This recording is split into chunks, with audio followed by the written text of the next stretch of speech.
Hey everybody, it's Thursday, so we have my friend Lon Harris back to talk about the three big shows, the Dropout, WeCrashed, and Super Pumped.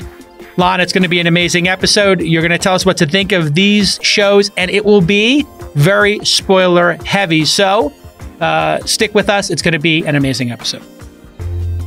This Week in Startups is brought to you by Odoo. Odoo is a fully customizable and fully integrated suite of business apps that lets you build and scale your stack as you build and scale your business. Your first app is free forever, and right now, Odoo is offering $1,000 off your first implementation pack at odoo.com/twist. That's odoo.com/twist. Embroker's startup insurance plan helps startups secure the most important types of insurance at a lower cost and with less hassle. Save up to 20% off of traditional insurance today at embroker.com/twist. While you're there, get an extra 10% off using offer code TWIST. And Vanta. Compliance and security shouldn't be a deal breaker for startups to win new business. Vanta makes it easy for companies to get a SOC 2 report fast. Twist listeners can get $1,000 off for a limited time at vanta.com/twist. Okay, everybody, welcome to Thursdays here at This Week in Startups. And we've started a new tradition since there are so many TV shows about tech startups that we thought we would just do our own version of recapping them.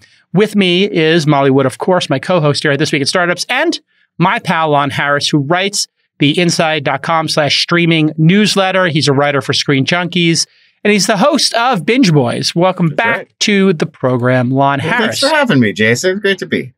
It's great to have you. You did a great job last week. We were going to talk just for like 20 minutes about these TV shows. And of course, it winds up being like an hour. So we've got a lot to say. Listen. And a segment. Winds up being an hour and a recurring weekly. Well, as it should be.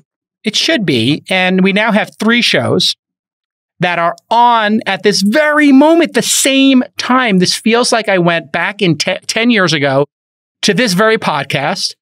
When we were talking, Lon, about WeWork, Uber, and of course, Theranos. Yeah. So let me just start with a simple question for you, Lon. Are these shows coming too soon after the events that happened? I mean, I think that, there's always a balance. Like there are those stories where you've got a ticking clock. The level of interest is only going to last so long. And if you don't strike while the iron's hot, you're Joe versus Carol. I mean, I think of that as the cautionary tale. Peacock has that Tiger King scripted series right now with John Cameron Mitchell and Kate McKinnon, and nobody cares because Tiger King's over. They missed their cultural moment. So I think everybody's in that, like, you don't want to be the Adam McKay Theranos project, which is still in development now because, well, we're all in on the Dropout. Maybe that's going to be it for people's interest in this story. And now you're late. So, I think you might be right that we're fresh on the heels of a lot of this. And we don't know maybe necessarily what all these stories are going to come to represent to us down the road. But you don't want to wait too long and risk people just losing interest in WeWork and Adam Neumann as a story. And then they're like, oh, I don't care about this. I've heard about this. Yeah, timing really is everything here. I mean, the Uber... That's the farthest in the past, right? Like in terms of is it in terms of the CEO? I think so. Ousting? In terms of timing, yeah. So maybe in terms of timing, yeah, 2008, 2009. Yeah, I feel like all of these were kind of living in the late aughts and the early teens, and we'll talk about WeCrashed. That to me feels like it's kind of a whole rush of 2010 nostalgia. Like I feel like we haven't gotten a lot of cultural. It's so recent. We haven't got a lot of cultural 2010 nostalgia. But there's a scene in WeCrashed where they're at a silent disco and they're dancing to Naked and Famous and M83. And just Passion the way Pit comes on at one point. I think. And everybody's dressed in like rave gear and like it's like, oh my God, this is the first time I've seen them really recreate. This was 2010 in a show. Yeah. Which is to me too soon. Like right. It feels weird to see recreations of the recent past, but especially I think as you get older and time compresses, it feels more that way. What has it been traditionally? Are there other business or, crime kind of shows come to mind? What is the normal overhang for them?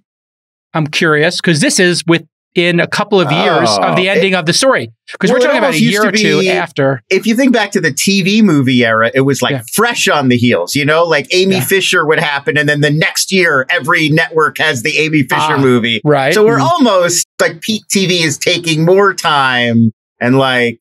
But they just did the OJ trial and the Monica Lewinsky story. Right. Yeah, Ryan Murphy does those nostalgia ones where it's like... Which I enjoyed both, I'll be totally honest. I thought both of those were entertaining to watch as somebody from the 80s. I don't know did you guys catch those? I loved that O.J. Simpson series. The O.J. Simpson one, That one was the one that I heard the most about. Yeah. Right. Yeah. So let's get into it. I love that one too, where they use O.J. as the jumping off point, but it was really like that whole moment in like tabloid and celebrity culture and how that directly led into the modern era in like so many ways. It was really fascinating. Like even like this was the birth of the Kardashians. Like this was when we first heard that name and who these people were. Like all these different threads of like, this is where 2020 or 2015 media started. Yeah, it's a really amazing show for just the other thing that we talked about this on the last episode, last Thursday, you can look it up. We talked about just these incredible actors, and all of these shows have, you know, great actors across the board. I don't know about great performances because obviously I think material, direction, and editing impacts performance. Correct, Lon? Oh, of course. I mean, it's all you know, it's all layered on top of one another. You're just trying to pick things apart, but it's all it's a group project. I mean, and it's even an amazing actor with a bad script. Can an amazing actor with a bad script or a, you know, bad direction still make something that is compelling, or is it just kind of very hard? It's hard. I mean, I think that we've definitely seen great performances in subpar projects or people who are giving 110% when maybe the material didn't call. A great example I always think back of that's popular among nerd culture is, you remember that 80s Masters of the Universe He-Man movie with Dolph Lundgren? I think I do. This is not a good movie. But Frank Langella as Skeletor, he is playing it like this is Shakespeare, like he's doing Lear in the park. Right. He's not acting. And I mean, even more, I don't think this is a terrible movie, but even in that Spider-Man movie last year, Willem Dafoe is not showing up to be in a Spider-Man movie. He's showing up with the same seriousness of purpose he had playing Van Gogh or playing in Florida Project, or like, it's just it's acting. It's Shakespeare in the park. I mean, literally. Yeah. He's he does the same. He actually does the same thing in Aquaman too. Like he just brings all this gravitas to Aquaman, and you're like that guy. Brian Cox too. You'll see Brian Cox show up in like a silly thing or in a horror movie, and like that just happened for me. Brian Cox showed up, and I was like, "Oh my god, this is incredible!" And did you read his autobiography? I haven't read the whole thing. I read those excerpts that they published. Just listen to the audiobook. He reads the audiobook. Of course, yeah. It is phenomenal. And it's literally 3% about secession and 97% about theater in the 60s, 70s, 80s. I mean, he's had movies into the 90s and just the stage acting in the UK. Unbelievable. People forget how often they saw him in like the 90s in films because he wasn't a household name yet. Manhunter. Right. Yeah, the original Lecter.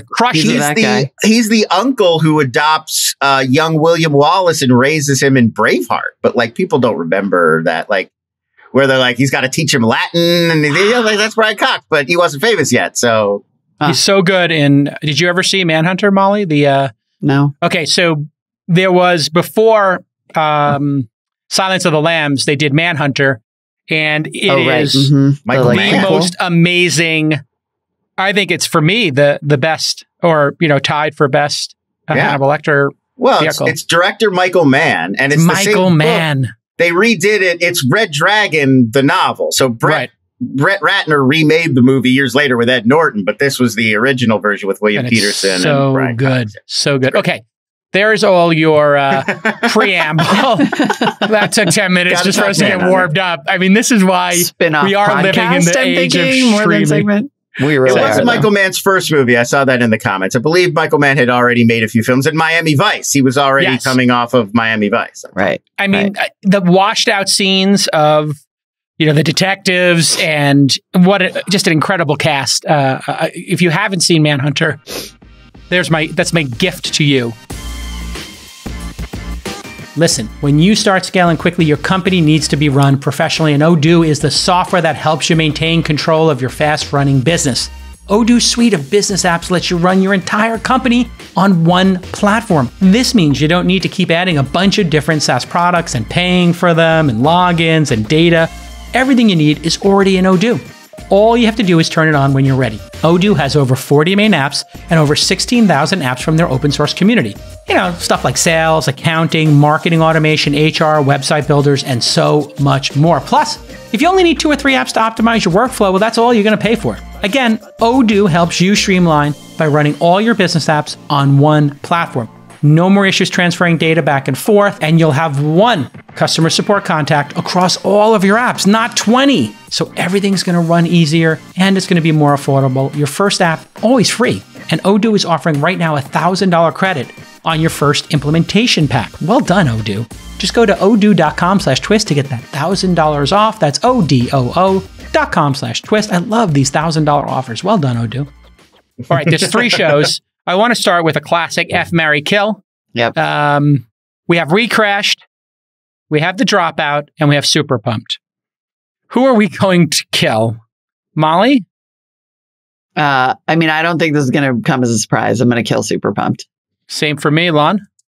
Yeah, I mean, Super Pump feels the most overblown and kind of cartoonish to me. And it also, it's the one that's about startups exclusively in that world instead of being more about the people and the characters and the world and the, you know, the personalities. And I'm more interested in that stuff. So, of course. Yeah. So I think now it comes to, I guess, which one are we going to F or marry? I don't know how to play this game. We say Boff in my family when my niece is around. We say marry, Boff, kill. Okay, let's do that. So is it Boff, marry? Boff or marry. Now we're down to Boff or marry. Right. So marry is the one you really love, and Boff is the one you're kind of like you're enjoying it, but you could take it or leave it. Yeah. Yeah.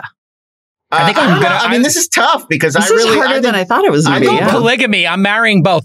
I'm going to marry both. Both of these are pretty strong. I'm going to live an alternative, open lifestyle. Polyamory is the jam right now. I'm going polyamory. So, I'm marrying both. That's it. There's I'm trying to think of the one that I might stop watching, given like if I knew we weren't going to talk about this again. I can't stop watching either. It's just too hard for me. No, I'm gonna see both of these through to the end now. I'm hooked in enough to want to watch them. If you could only watch finishing one. Super Pump 2, but I'm definitely gonna finish these 2. I might end up going back to I Super feel Pump. like if I were going to stop watching one, because I'm a little ruthless about TV, I'm sort of surprised to say that it now might be The Dropout.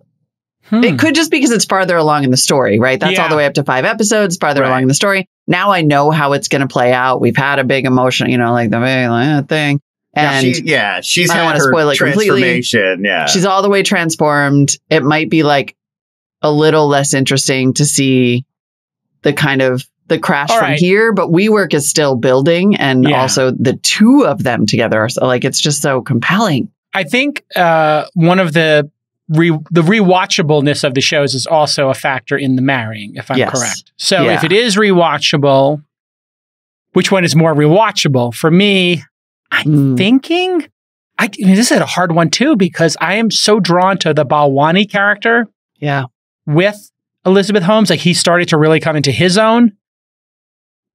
But you know, Jared Leto and Anne Hathaway, I feel like I'm going to watch WeWork again someday. WeCrashed. I don't know. This is too WeCrashed rather. Yeah. All right, let's just get to it. All right. Anyway, none of us can let's just talk about them. They're both. It tells you really though, strong. like we do have at least one clear answer here, which is Super Pumped is not watchable long term. It's just not. It is completely lacking in subtlety in the ways that the other 2. And its biggest problem is that these other 2 came out at the same time to show us how it should be actually done. It is very weird that all 3 of these landed in the same month, essentially. Okay. Yeah. It's also Super Pumped is the one that we know is coming back. That's also it for like both The Dropout and WeCrashed, purely limited series. They're going to end and that's the end. Super Pumped is an anthology. Every season it's going to come back and be the story of a different business, you know, rise and fall. So the season 2, I think it's going to get canceled. They already picked it up. Season 2 is going to be Zuckerberg and Sheryl Sandberg. The later years. And what's interesting about that is that they essentially seem to have commissioned a book from Mike Isaac on this, because Shira Frankel and Cecilia Kang, of course, wrote that incredible Facebook book that just came out, whose name I can't remember, but I have it on my Kindle. That is, among other things, about that relationship. And then Mike, who is their teammate at the New York Times, has apparently already been commissioned to write the same book. Because so that Showtime he can do wants his to make Showtime more show. seasons of this, Which is fine. Is it? It doesn't sound fine. Sounds like, I think the name of that book is An Ugly Truth, Inside Fist. The Ugly Truth. Thank you very much. But that's the whole, I mean, they want to develop these shows from podcasts for that exact reason, because they want to like pump multiple. They're doing the same thing. There's the Slate Slow Burn podcast, and they've adapted the first season of that as Gaslit, this new show for Starz, which is about the Watergate scandal. Yeah. And so, but that's the same thing. Like they're hoping, we can make every season of Slow Burn into a, spin-off series. And like, it's all Ben Stiller is doing Everybody that wants to with franchise. The bag one is being done with Ben Stiller and Rachel Maddow. Rachel Maddow. Yeah. So Rachel Maddow is taking some sort of a break to go do this with Ben Stiller. Okay. So let's get started. Leto Hathaway. This is the easiest place to start for sure. And we have 3 episodes. We have not talked about the show yet.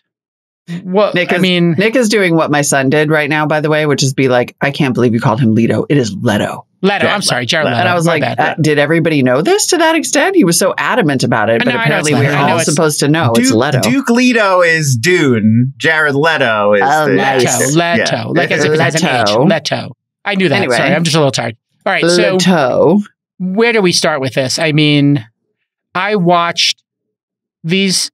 After the first episode, I literally took out my checkbook. I wrote Adam Newman's next company in the line, and I put $1 million.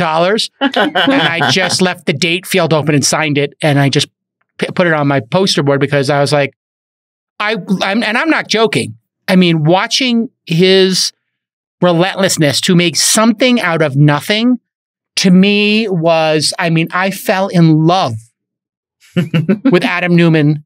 I literally want to throw money at him.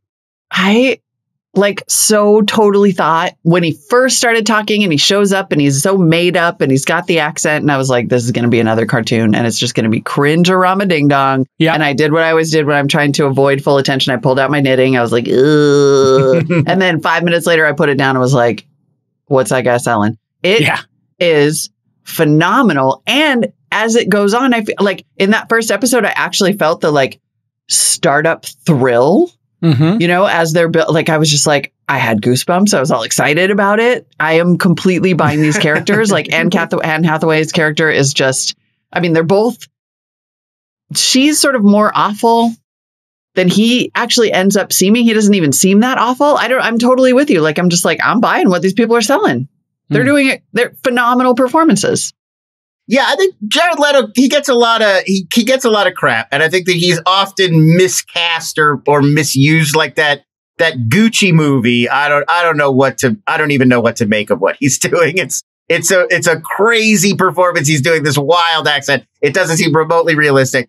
But when he's well used and put in the right role, he can be really terrific. And I think that is this. The voice does take a little bit of getting used to, but I think he's fantastic at this, and he's the right guy for this role. He can channel that manic energy, that passion, that enthusiasm, that sort of it doesn't seem, he doesn't seem crazy, but he seems like this guy's working on these levels that I can't even get to. We just got a force of nature. And I think he's really effective at coming in, and you have to believe the actor when everybody else is reacting well, this guy's a force of nature, just let him do it. You have to believe that from the performance. And I think he sells it, that, everybody around this guy would believe in him and would give them their money and let him go.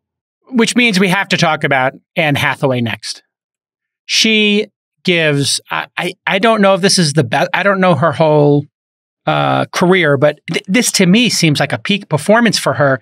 The character Rebekah Neumann is layered, interesting, bitter, but also wants power and kooky.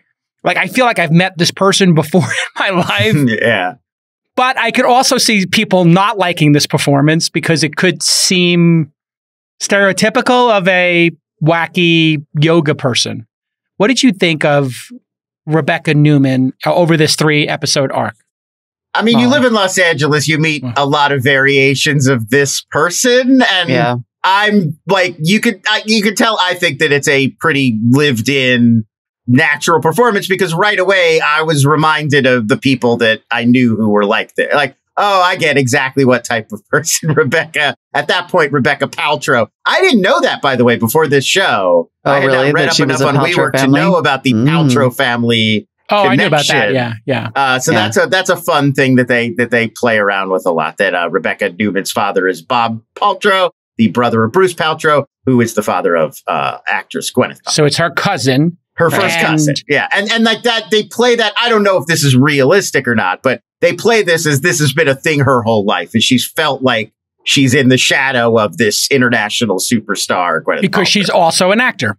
And wants to be an actor. Or wanted to be an actor. And you know, it's always going to naturally, like, even when she tells her father she wants to be an actor, goes, oh, like Gwenny, you know? It's just like, well, so immediately going to be compared to, at that point, already Oscar winner Gwyneth Paltrow, because she won for Shakespeare in Love back in the 90s.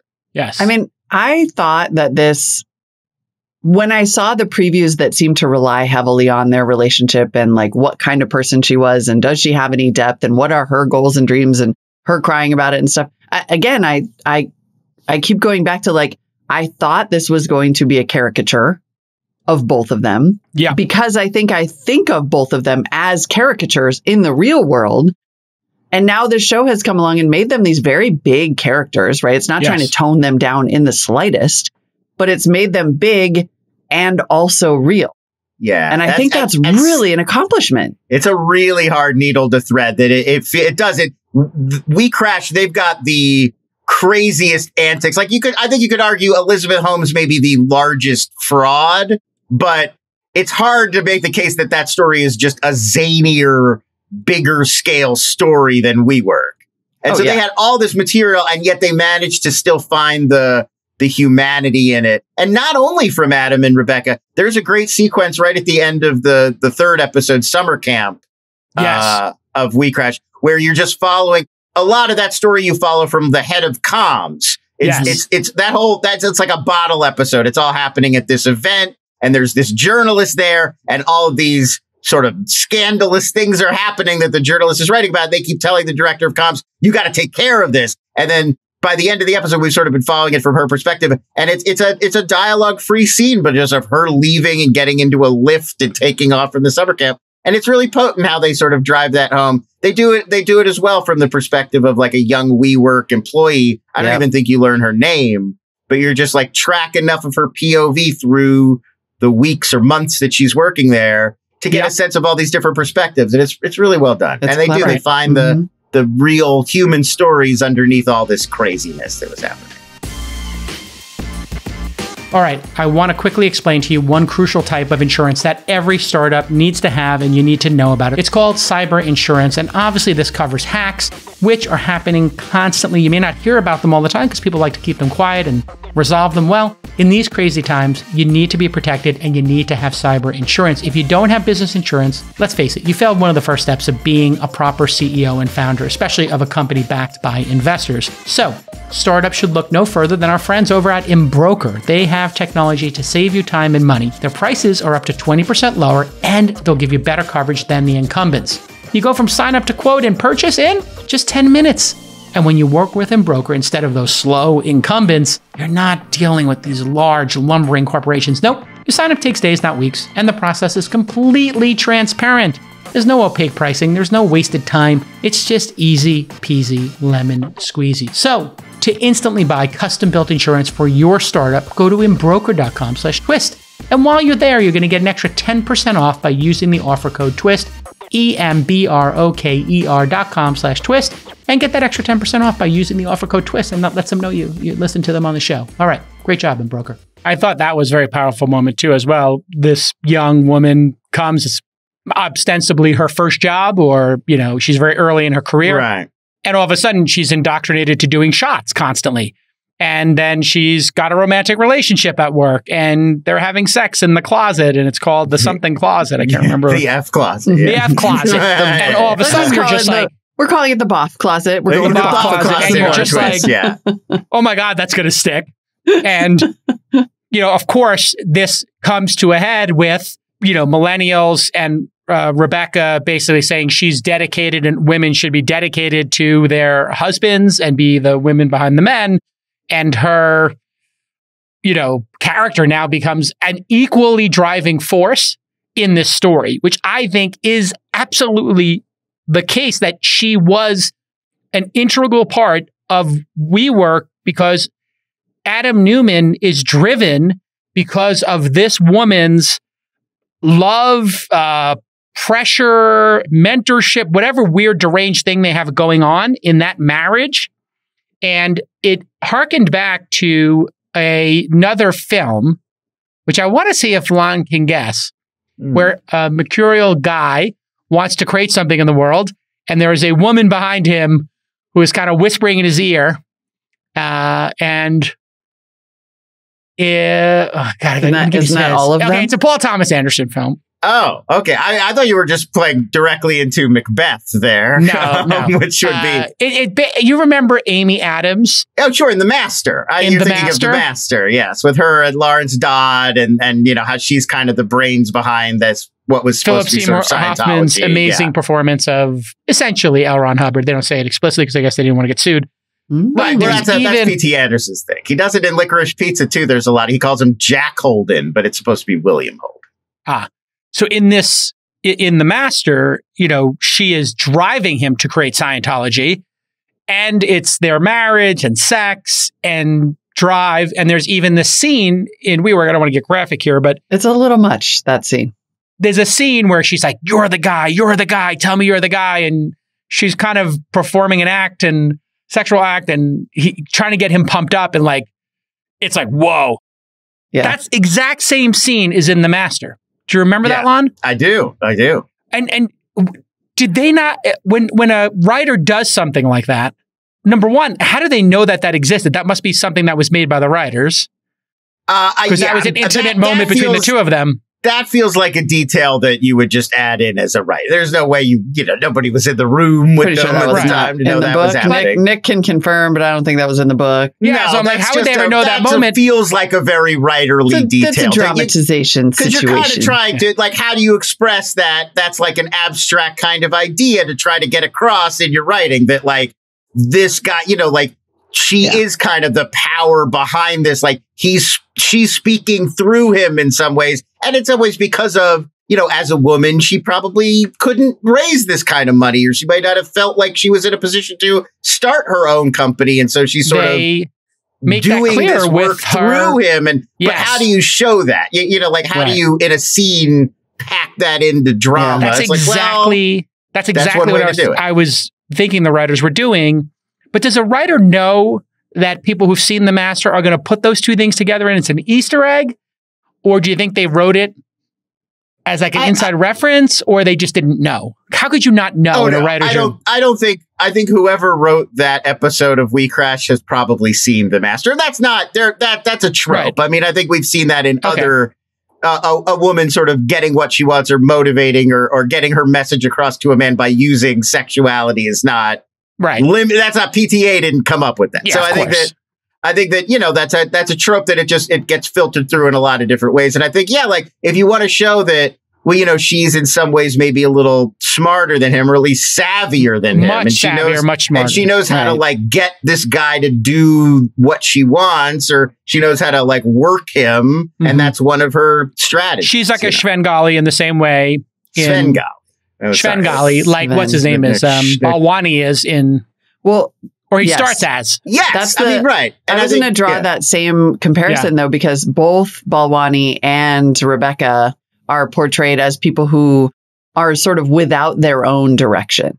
Balwani is he's rich, but he doesn't really have a job, and he's sort of always trying to get in on what she's doing. And then Rebekah wants to be an actress and has that sort of emotional scene where she's like, I can't go back to being nothing because turns out yoga is not my thing. And they're both sort of seekers who find their direction in what they're partners doing, but also become manipulators of that direction, which is kind of interesting comparison. Yeah, I mean, I think that it's is not a thread. only gender roles. It's a thread. Right. No, it's not. And I mean, I think that's kind of a thread that runs through a lot of these, all three of these shows, really, is like the founders in some ways inspire all these people or get what they want out of all these people because they see themselves. They're always reflecting people back at them. They want to see themselves in these, you know, like, I'm part of this person, this exciting project, or like, you know, like, and so I think that, yeah, that's definitely in play for both Rebekah Neumann and Sunny Balwani and a lot of these other characters. How they feel about these companies is often how they feel about these founders or their relationship with the founder.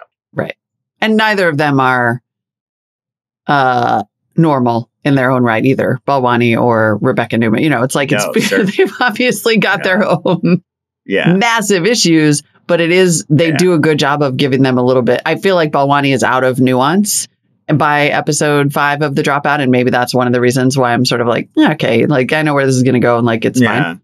Whereas I think Rebekah Neumann actually still has it in WeWork, which again, did not expect based on the stories about. I just didn't expect either of them to be such complex characters based on the bonkersness of the stories about them. Ultimately, when you look at the business of, or the entrepreneur, Adam Neumann, it's really the perfect case of what gets you here does not get you there. The first stage of a company, when I was looking at it through the eyes of, you know, a CEO, founder myself, and also a capital allocator and watching, you know, 300 investments go through some versions of these things, he's that perfect first stage, manifests something from nothing. And when he gets Green Desk up and running, and he convinces people to, he has that scene where he's convincing the first person to buy a desk. And he's like, you're going to meet your partner here. You're going to do this here. You're going to do shots here. You're going to drink. You're going to meet your wife here. That kind of manic energy to just manifest something in the world. And his salesmanship is amazing. But then you see that he never shifts gear. And we're only 3 episodes into it. But by the time summer camp happens, and I remember when summer camp happened, I had multiple people tell me in the industry, like, oh my God, they basically ran, you know, a drug-filled, insane, sex-filled version of Burning Man in upstate New York. And people were like, it was awesome, but it was like part of the company, so it was a little bit weird. So I was getting all these reports back then. And what gets you to, you know, raise that first round, to get that product market fit, that raw energy, enthusiasm, blind faith in your ability, well, then you have to shift gears. And that's when you have to be like, you know what, we probably shouldn't be drinking at work. And maybe we should pay people more. And maybe we should bring in some adults to run the place instead of just having a bunch of kids here. And you have to have some professional management because once you get to the first, second location, you got big problems. You can't be running there's no world in which you can have a corporate version of Burning Man. It does not exist. No. Listen, when you're a founder, it's fun to trade your craziest stories with other founders. Recently, Balloon CEO Amanda Greenberg, one of Lunch's awesome portfolio founders, told me how Vanta's SOC 2 solution helped her save an important deal in the final hours. Balloon, if you don't know, sells SaaS productivity and collaboration software. And when they needed 10 documents in place within 48 hours to close a very important SaaS deal, well, Vanta saved the day by supplying customizable templates and helping them through the process to close. So if you don't have your SOC 2 tight, you can't close these major customers, and Vanta's going to really help you get that done so quickly and so easily. Vanta's compliance software makes it easy to get and renew your SOC 2. They continuously test against technical and non-technical SOC 2 requirements, and they partner with over 24 audit firms who have been trained to file SOC 2 reports directly within Vanta. And on average, Vanta customers are SOC 2 compliant in just 2 to 4 weeks. Compare that to 3 to 5 months without Vanta. And guess what? Vanta's going to give you $1,000 off right now. So get the $1,000 off at vanta.com/twist. Once again, Vanta, VANTA.com/twist for $1,000 off your SOC 2. I mean, I think one thing I think that's interesting about these 3 shows, looking at them together, Super Pumped, its kind of critique of TK and Uber and how he ran it was like, it was so aggressive, and he had this wartime posture, and he was really like bending the rules or breaking the rules to go after his competitors. Reinterpreting is what we like to use. The other two, WeCrashed and Dropout, their critiques are really more like these founders didn't really understand the nuts and bolts of what they were doing. They were the idea people. They were the sales people. And then once the rubber really hit the road, they were totally reliant on these people they brought in who actually knew what to do to make the company. And I think that I'm not saying that's necessarily all true, but it's kind of an interesting, like, they're all kind of condemning their founders in some ways, but it's a very different critique. Like, WeCrashed obviously is this notion of Neumann is this brilliant salesman, you know, this like Jordan Belfort-esque, put him in front of people and he'll sell them whatever, like genius at it. But otherwise, he doesn't really get how to put the wallpaper up or how that we need the desks to go here and the bathrooms to go there. Like that was all coming from Miguel and all these other people around him. And, I think it's an interesting thing that runs through the whole kind of. It's an interesting question, too, when you bring up the idea of capital allocators. Like, certainly every question that I ever got asked as a reporter, and now even I did a CBS thing, since joining Launch about the Theranos trial, where they're like, what does this say about Silicon Valley and its relationship with founders? I mean, those are the eternal questions that come up as a result of these stories, which is, not surprising. But also it does make you wonder, like, should this change our lens at all? Not listening. Exactly. Like, I'm not listening to this. Because I also change anything. am pretty sure I would have given Adam Neumann money and maybe still wouldn't. I'm shocked to even say that because the show sold the concept of WeWork better than like the stories ever did. I literally was talking to one of the principals in one of these yesterday. And I would say, which show or which principal? Leave it up to the imagination. But I know people at all of these who were investors in all of them. And he said to me, when I told him, like, one of my observations, this person said to me, like, yeah, that's exactly accurate. And then we got into a discussion of governance. Right. And what happened here that people don't know is there was a collective moment 10 years ago in which governance in our industry. So to your point, Molly, should something change? Something did change. We went from VCs having too much power where they could just fire somebody. And they tell this in Super Pumped, right? They're going to remove you. You're going to lose your company. They tell it with Balwani, Ian Gibbons, I think is the name of the scientist. Yeah, he was the chemist. Yeah. Yeah. And they start saying it there where like, and then the William H. Macy character says it over and over again. They're going to remove you. Yeah. So there was this fear in the 2000s that you would get removed. Where did that come from? CEOs would get removed. And then Founders Fund was formed as the antithesis of Sequoia and other firms, that we were going to be the founder-friendly firm. And they literally put it in the name. People don't know this backstory. That's where Founders Fund came from. And Founders Fund was founded by Sean Parker, who was at a company called Plaxo. Plaxo famously, he had, Sean Parker was a unique character in all the world. He's a friend of mine. And they ousted him, I believe, from Plaxo. And I believe that was Sequoia. And there was this whole back and forth, Founders Fund, Sequoia, were in this big beef 20 years ago about this very issue. And then super voting shares started to become prevalent, and Facebook was one of the first to get them. And that's why Zuckerberg is in control of that company. Who was the original investor in Facebook? Peter Thiel. Yeah. Who was backed by Sequoia. Sequoia backed Peter Thiel for PayPal. So all of this goes back to that origin story. So when they do the anthology, Mike Isaac will take this video like he took my interview with TK, redo it and sell it. It's fine with me. I don't care. But so what you're saying is the thing that changed is that the Adam Neumanns and Elizabeth Holmeses and TKs of the world got more power to just run rampant. Basically, the boards were there's no more Anthony Edwards to come in and be like, get out of here. Super pumped about that. The boards became ceremonial as opposed to fiduciaries. Yeah. What is the point of a board meeting to discuss buying Instagram or WhatsApp if Zuckerberg just did it unilaterally? In both of those cases, he just informed the boards he was doing this. Peter Thiel on the board of Facebook, Mark Andreessen, they literally have no say in anything. If they vote, he just goes, okay, great. Your votes count as like 1/1000th of mine. So who cares what you say?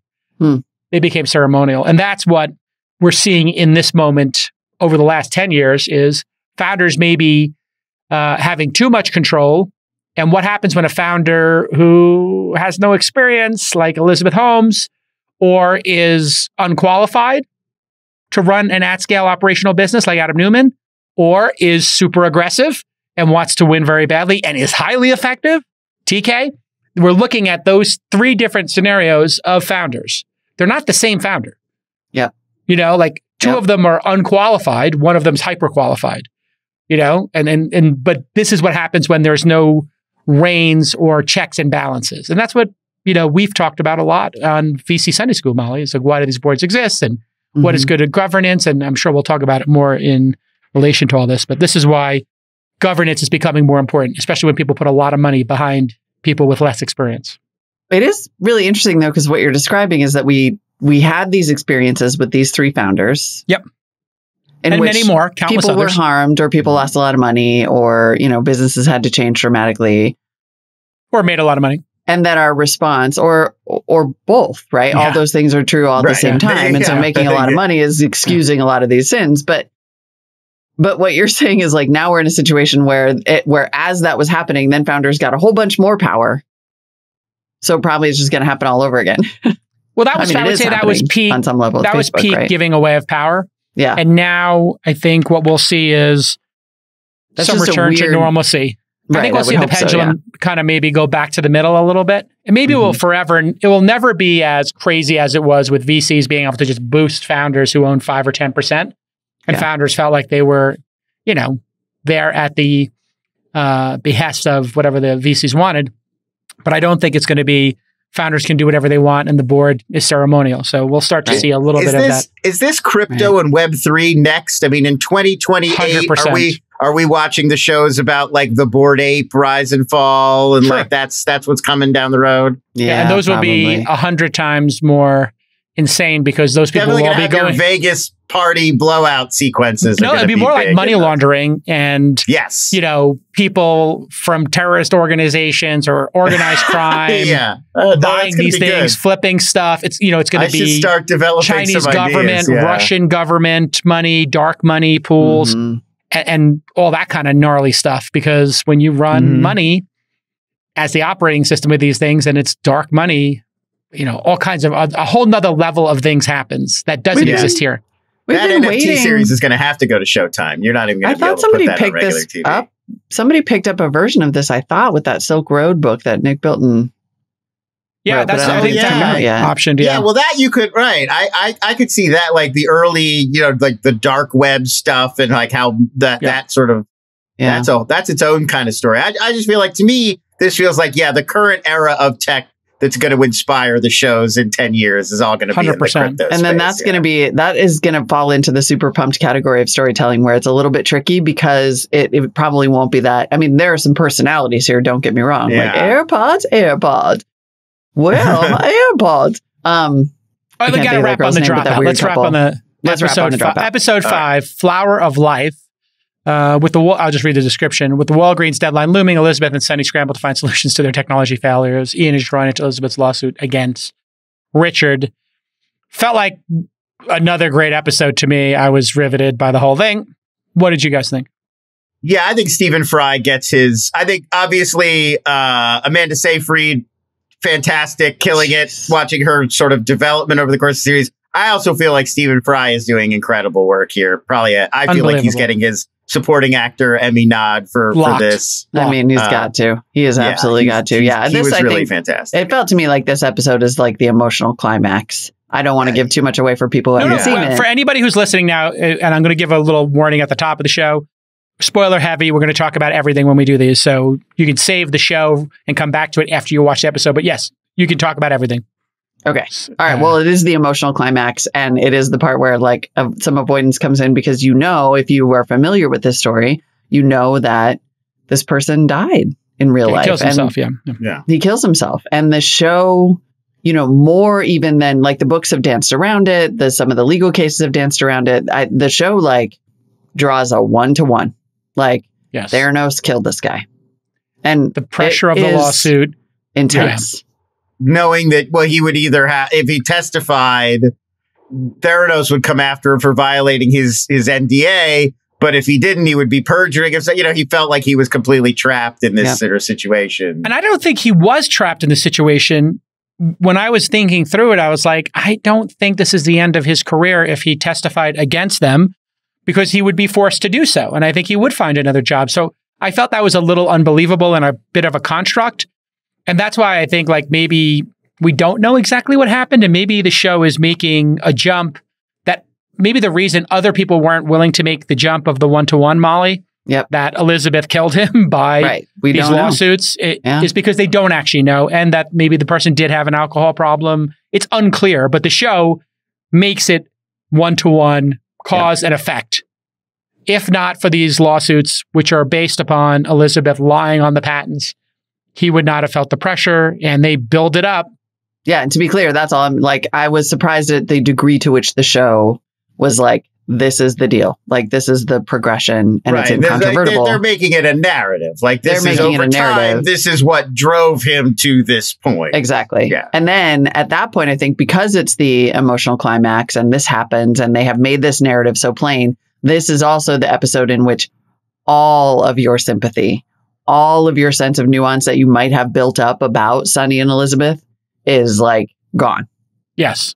It's gone. Well, I think we got that scene of her sort of transitioning fully into the dark side, where she adopts the voice that we're all familiar with, and she makes this formal decision we're going to break apart the Siemens machine, and we're going to figure out how that works and basically steal their technology to fake our technology. And so I think once we cleared that hurdle, that's it. Now the transition is over, and we're fully into being a fraud.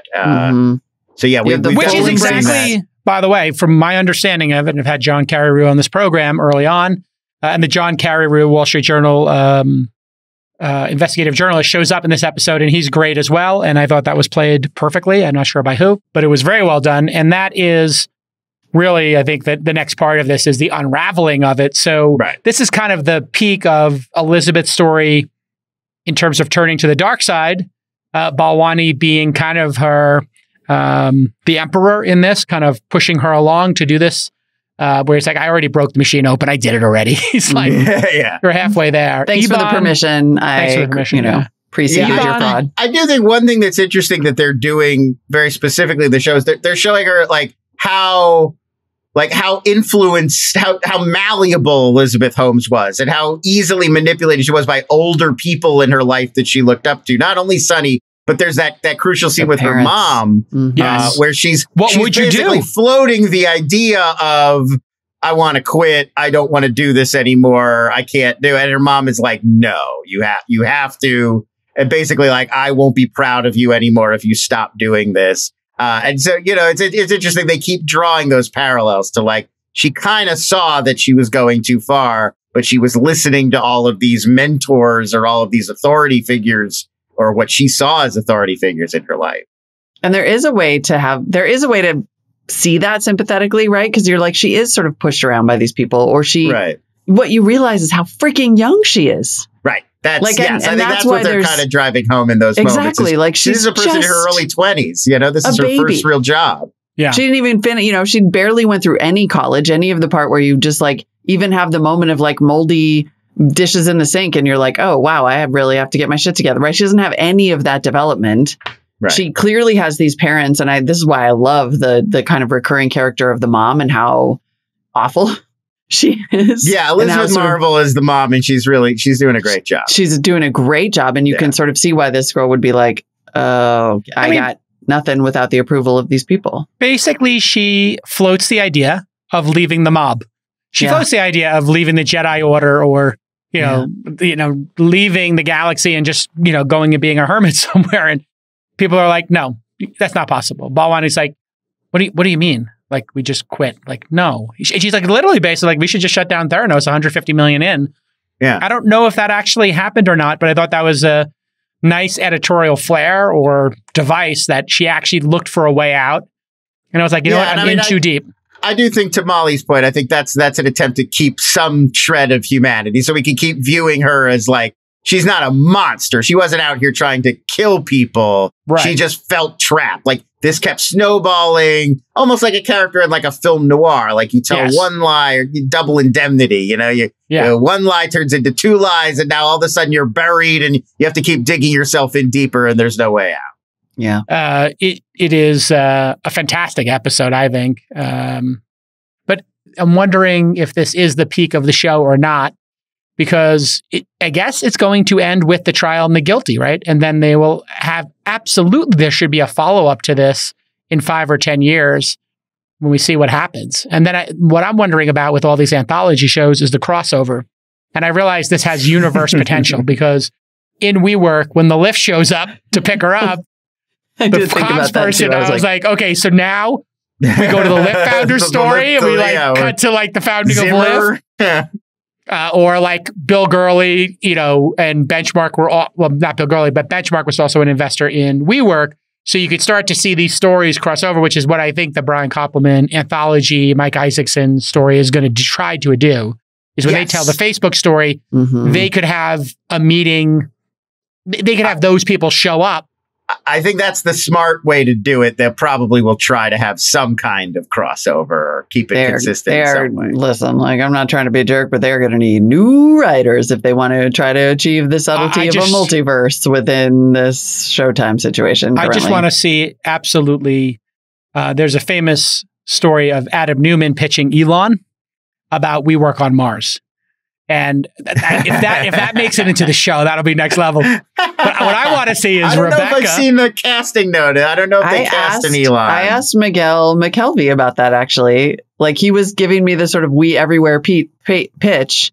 And I was like, you mean like, what? I was like, where does this go? We Mars? And he's like, actually, we have a picture in the office of like the surface of Mars, which, by the way, side note, of when we look at these, and it's people that when we look at these shows in the real world universe, like if Bill Gurley is getting the derp treatment by Super Pumped, poor Miguel McKelvey has got to be horrified at his portrayal here because he is such a sharp guy. They nod to this, but had a lot of these business ideas, and he is being portrayed as just like the biggest doofus.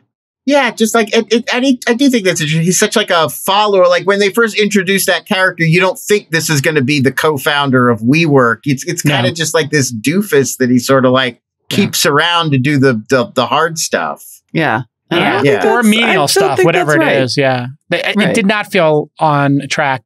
But the quote was, Adam Newman once argued to Elon Musk that getting to Mars would be easy, but building a community there was the hard part. I mean, no, I think getting to Mars is actually the hard part. Like defeating gravity. If they didn't write that scene in, they're going to be kicking themselves because what a fun scene to write and shoot. I'm lighting a candle that they can figure out how to get it in if it's not in already. I want to see the dinner party where Rebekah Neumann gets sat next to Balwani, and it's just like a dinner party in Silicon Valley with 8 people, and they just happen to be at the other end of the table, and maybe they talk, maybe they don't. But that's my crossover universe. So to whoever's producing, it's Hulu. And then who's doing, are they both Hulu? What's WeWork? No, Apple. WeCrashed is Apple. We're doomed because we have Hulu, Apple, and Showtime. Yeah, they're all, everybody wants to have their own startup show. We can fix this. We can fix this. This is a message to Hulu and Apple.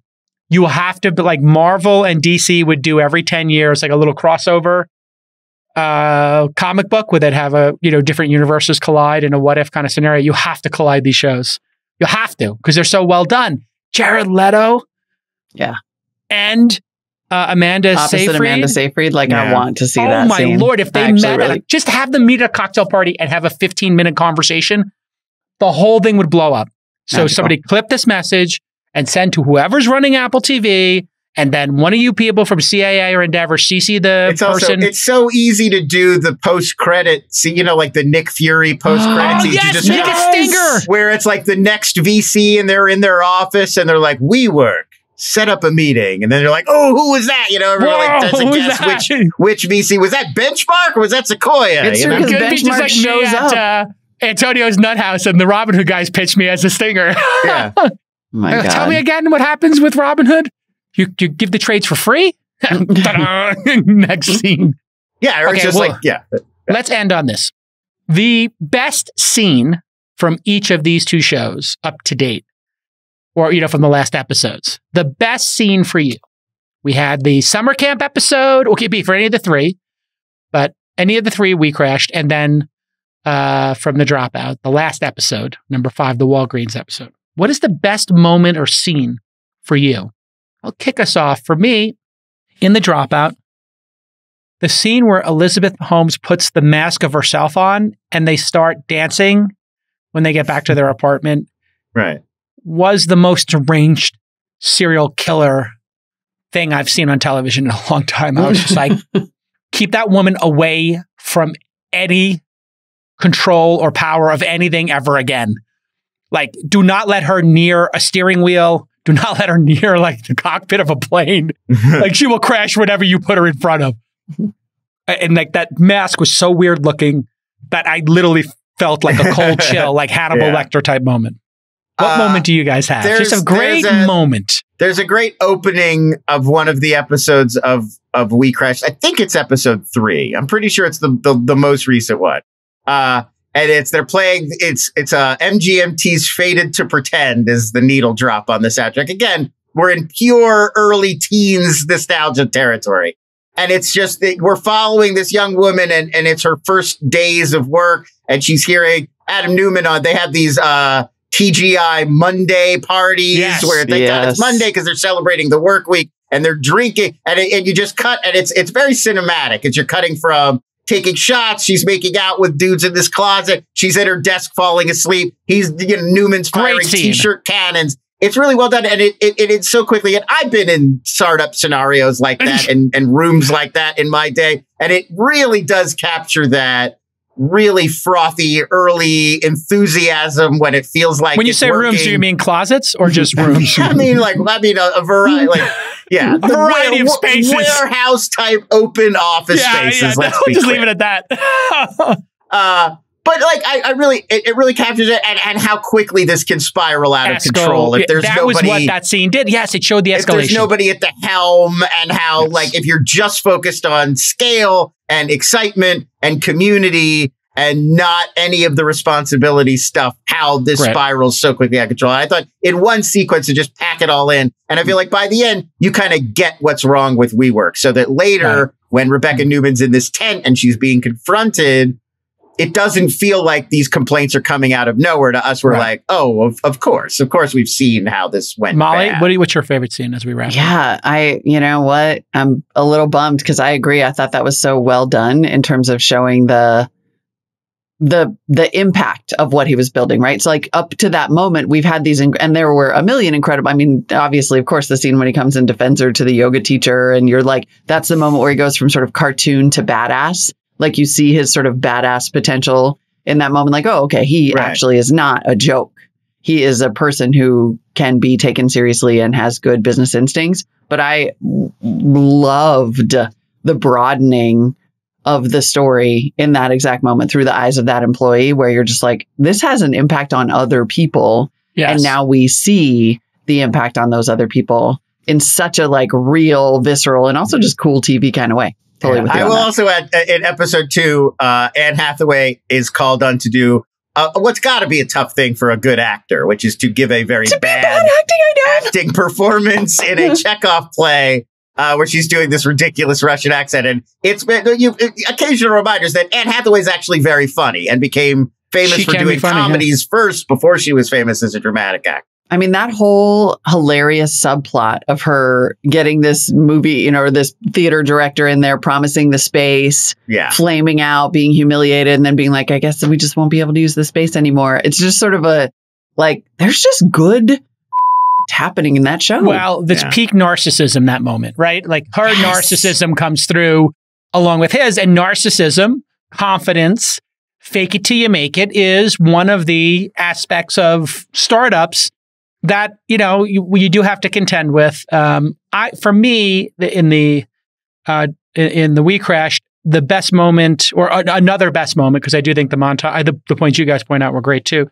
But there was a great moment, I think, for Anne Hathaway's character, and I think she's stealing the show, where she's dealing with her dad, and the judge forces the dad to say, "So that makes you a," You did something fraudulent, so you're a... And he's just trying to get this guy who's a total fraud. Her father's a fraud to just say he's a fraud. And then her dad had poured this incredible bottle of wine with her and said, yeah, I bought it at an auction or something. And then she peels back the label of the same bottle of wine. And her dad was even lying to her at that very point in time about the bottle of fine wine he was serving to his daughter. Mm-hmm. That's what a fraud is that he has to be a fraud to his daughter. And then her dad and her husband are both frauds? Maybe? Yeah. And her contending with that and her childhood and her trauma, I think really explained her character in a way that I just did not expect. It was a level of depth to her character that I thought was, in a way, almost beautiful, that you could kind of like have sympathy for her because all she's ever known is a bunch of guys around her who are frauds. And she's somehow reliving her relationship with her dad, with Adam. Yeah. And her dad was telling her Adam's a fraud and didn't know what he's doing. And it turns out her dad is the fraud. I didn't see it coming. I mean, the like fragility that she gets out of this show, because there's narcissism, and narcissists, sure, they get prickly and crazy when they're challenged, but a lot of times they double down. And there's something about her fragility that is really like, it's really profound. This is a really good show. Whereas Elizabeth Holmes has now evaporated for me. I'm still super interested in Rebekah and Adam. That actor, Peter Jacobson, plays Bob Paltrow in this. You've seen him he was in House, and like he's been in a bunch of other actor. The Americans. And he's also really love The Americans. So okay, good. Listen, we did an hour. Sorry, this week it's streaming. It was supposed to be 20, but we geeked out. Lon, you're amazing. Can we get Lon a parting gift? Can we send him an Ember mug, please, ASAP? Get this kid an Ember mug. He's now part of the crew. And we'll see you all next time. Bye-bye. Bye. Hey everyone, producer Nick here. I want to tell you about the SaaS Syndicate. If you're a founder of a SaaS company with a product in market, our investment team wants to talk to you. Head over to thesyndicate.com/SaaS, SAAS, to apply to raise from the SaaS Syndicate. And you can join Jason's syndicate of over 9,000 accredited investors at thesyndicate.com. Producer Justin here. Know a cool startup? Check out openscouting.com, where anyone can refer a startup to our investment team here at launch, even if you don't know the founder. If you're the first to flag a company for us and we decide to invest, you'll get $5,000 in cash or 10% of our carry. Hey everybody, producer Rachel here. Are you an early stage startup that has product in market, some traction, and are looking to raise at least $500,000? Apply today to Remote Demo Day for your chance to pitch to over 9,000 investors in Jason's syndicate. Submit your application at remotedemoday.com. Our next event is on April 27th. And if you want to learn how to invest in startups from the world's greatest angel investor, and no, we're not talking about Chris Sacca, then head to angel.university to apply. The 4-hour workshop costs $300 and all proceeds are donated to charity. To date, we've donated over $175,000 to various charities, and you can see the full list at angel.university/charity.